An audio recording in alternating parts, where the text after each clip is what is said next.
So as you heard, John the Baptist is a real drag on King Herod's love life.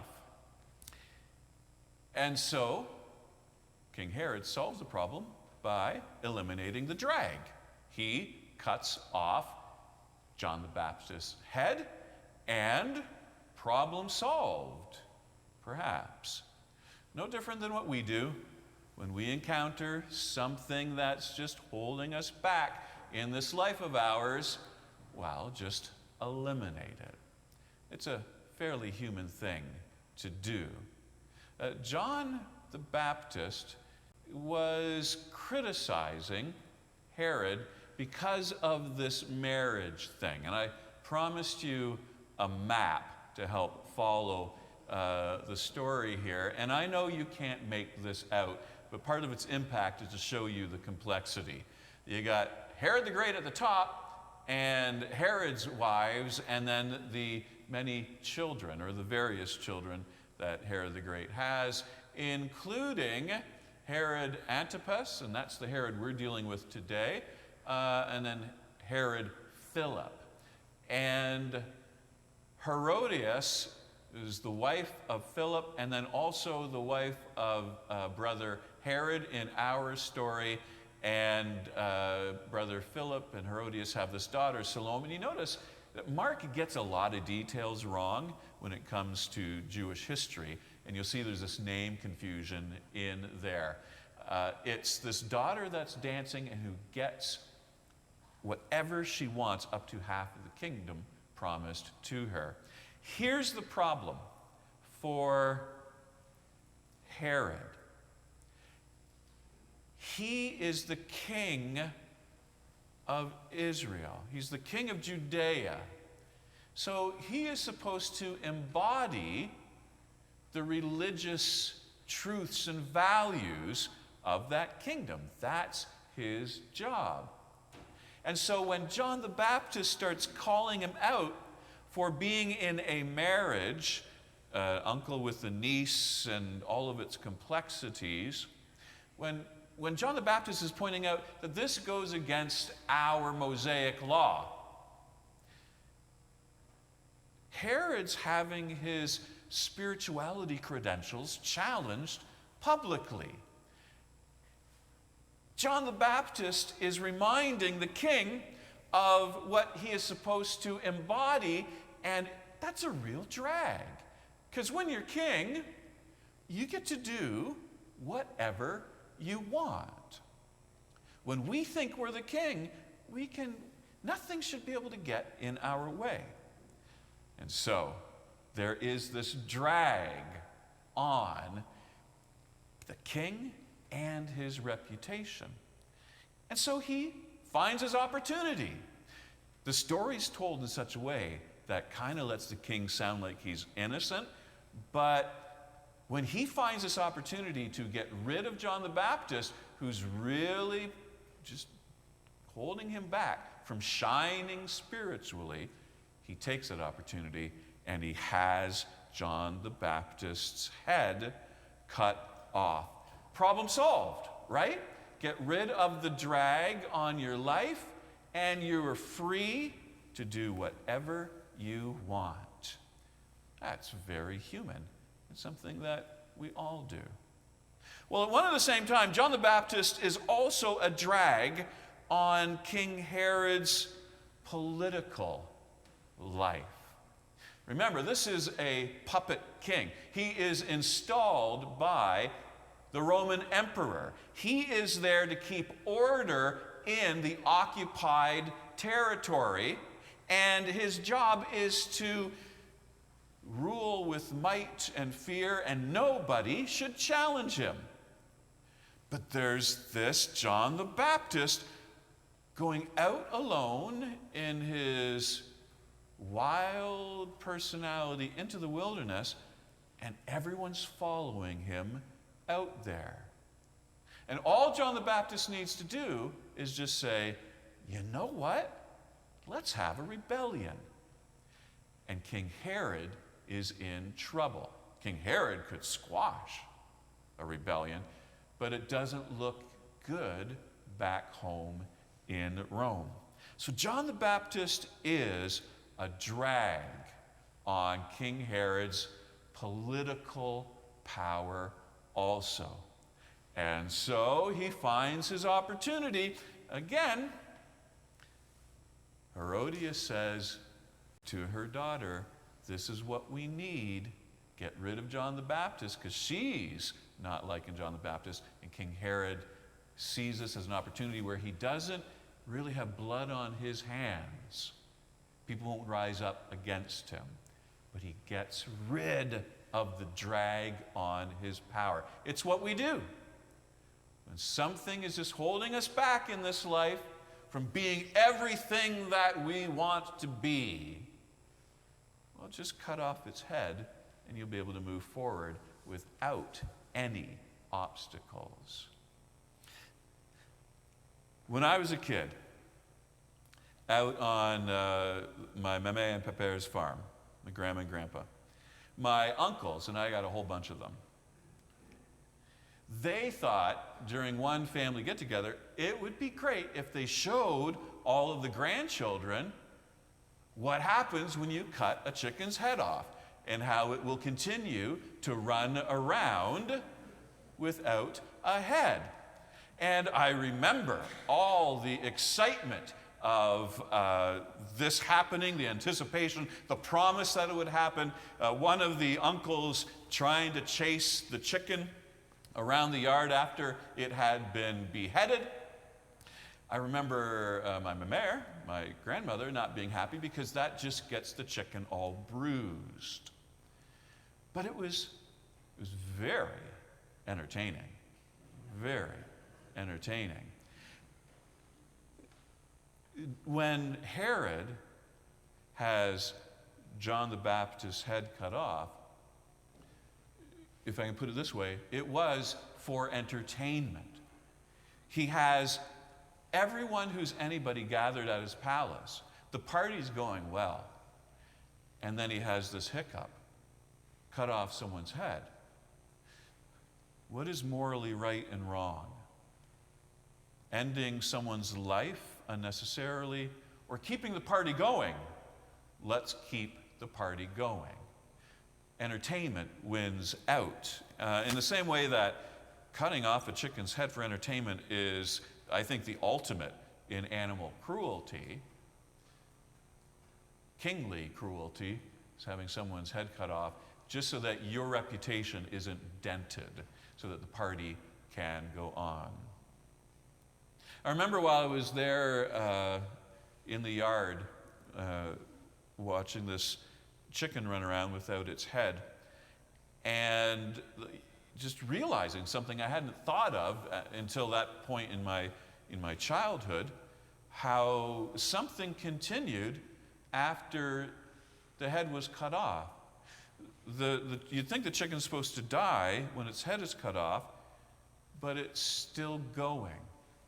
And it just got me thinking about, just even for that brief time, something continues.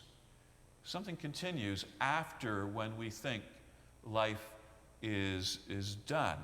Something we just can't put our finger on, or like my uncle chasing the chicken around the yard, something that eludes you, something you really can't catch, something you can't control. It continues about life beyond how we understand it. And King Herod realized that. And that's why we're hearing the story in our scripture today. He has cut off John the Baptist's head, and yet he didn't stop the thing that he thought was holding him back. He thought he solved the problem, but something kept going that was beyond his control. He now has Jesus roaming the countryside doing exactly what John the Baptist did. And the king is thinking, I thought I had this solved.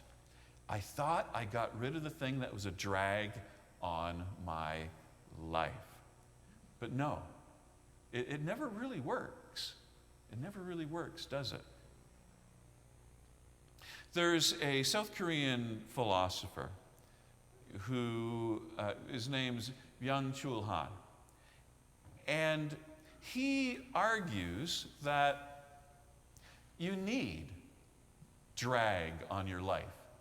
You need something that does slow you down. Now bear with me. I'm gonna move into professor mode here for a second and try and explain what this dude is talking about.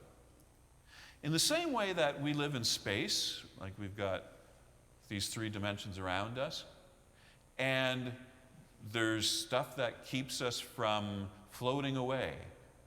There's gravity, there's a floor, there's walls. There's things that are a drag on our lives. And that's a good thing. If we didn't have anything in space, we'd be floating around in empty space. Who wants that? Nobody wants that. You can't live in that. Well, that's space. And he argues the same thing is true when it comes to time.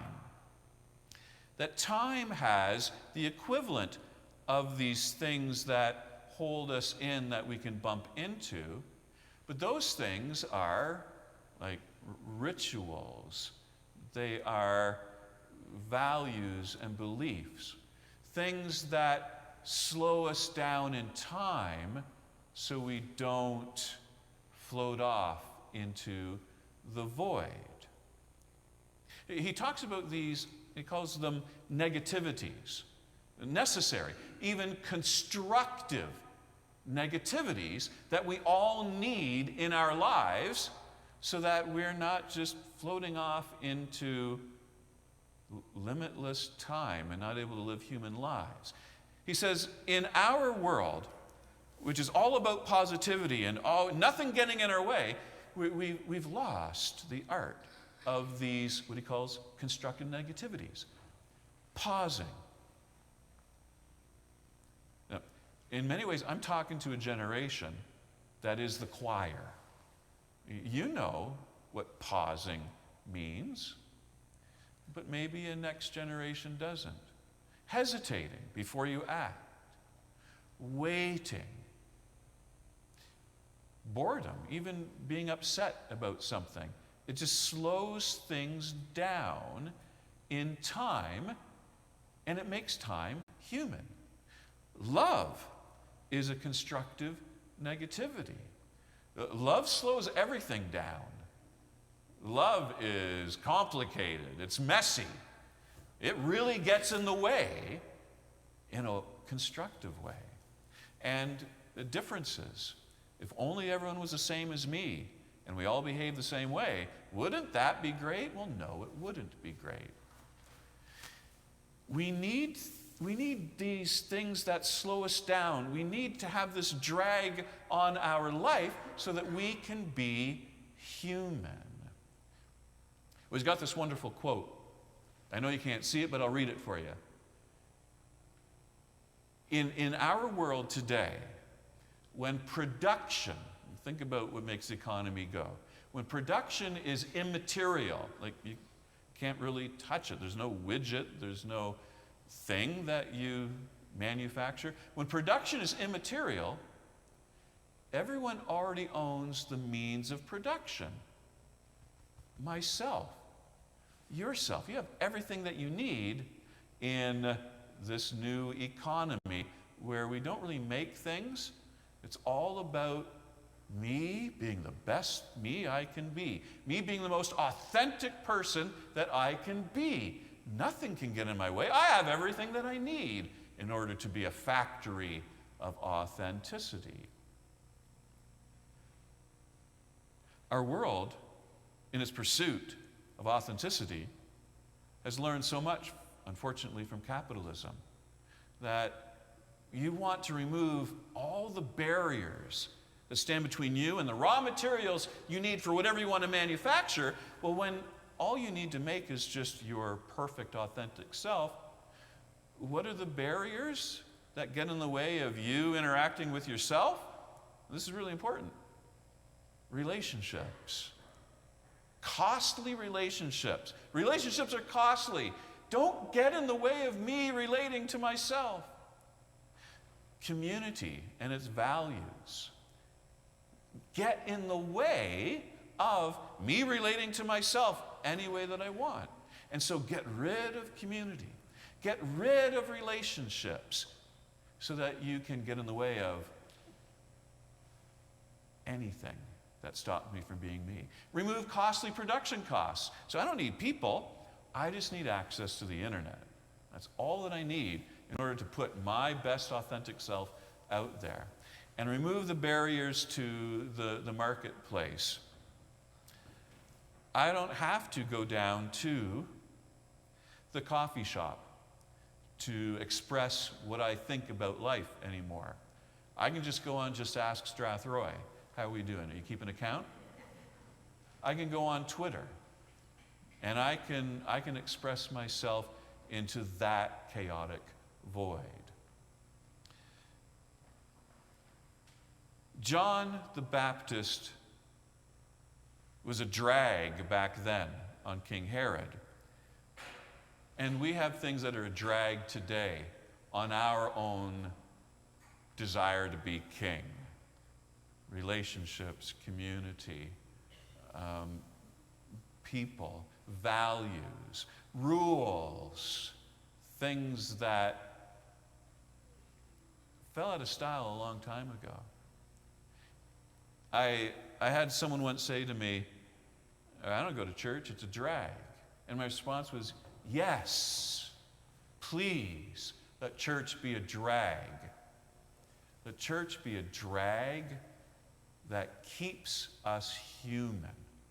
Let church be a place where relationships help us to be human. Let church be a place where community helps us be human. Let church be a drag with values that slow us down so that we have to chew on and taste life. Let God be a drag on my life. Or we can be like Herod. And I don't need things like church. I don't need things like friends or activities in the community. Let me end with this question to each of us. So in the same way that this dancing daughter went out and asked her mother, what should I ask for? We, every morning, have this opportunity to ask the world, what do I need in my life so that I can get ahead? The world says, cut off the drag. Cut off John the Baptist's head. Cut off the values and the reminders of spirituality and the rules and the values and the complicated relationships. Cut it all out, is what the world says to us. But God says, follow Jesus Christ. It's a drag following Jesus Christ, and you will be human as God has created you because of that blessed drag. Amen.